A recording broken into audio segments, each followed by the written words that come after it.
RDC dédollarisation de l'économie, le vrai problème, c'est la stabilité du taux de change et des prix, et pas la configuration des terminaux de paiement en CDF, Mazangu Mulongo. L'injonction de la Banque centrale aux institutions financières pour qu'elles paramètrent leurs terminaux de paiement électronique, TPE, uniquement en francs congolais à partir du 31 juillet prochain, est-elle la bonne mesure en ce moment pour dédollariser l'économie nationale? La réponse de l'ancien patron de l'institution d'émission, Jean-Claude Mazangu Mulongo, est non.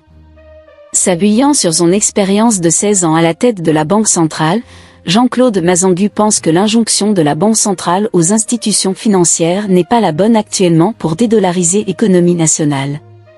Le vrai souci est d'abord de stabiliser le taux de change et des prix sur le marché.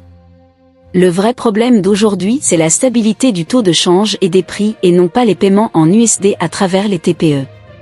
Il faut s'y attaquer à travers une politique budgétaire conduite en synergie avec une politique monétaire capable de lisser les éventuels excès budgétaires. On parle très souvent du besoin de diversification de l'économie pour régler les maux liés à l'instabilité monétaire, lit-on dans une réflexion qu'il a publiée ce samedi 8 juin.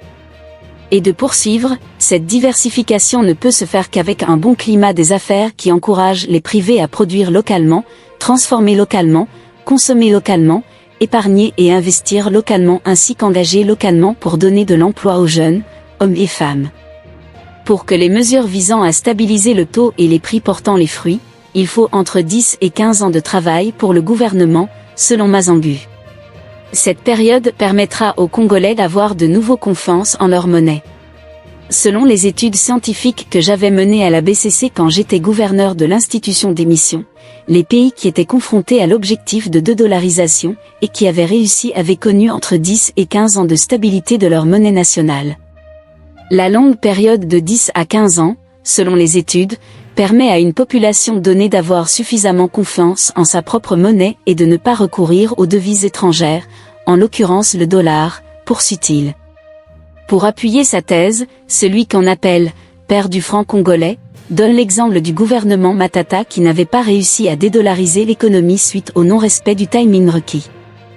Lorsque le gouvernement Matata avait pris la décision de dédollariser l'économie, je n'étais pas pour car je n'avais stabilisé le FC autour de 910 à 920 FC que pendant 5 à 7 ans. L'avenir me donna raison puisque le gouvernement n'avait réussi qu'à imposer l'affichage des prix en francs congolais. L'affichage des prix peut changer semaine après semaine si pas au jour le jour, souligne Jean-Claude Mazangu. Jean-Claude Mazangu Mulongo, qui a dirigé la Banque centrale de 1997 à 2013, n'est pas le seul à dire que la Banque centrale est en train de mettre la charrue avant les BUF. Godet Mpois, qui est professeur d'économie, pense même que la mesure de la Banque centrale va accélérer la surliquidité et signer la mort de l'économie nationale.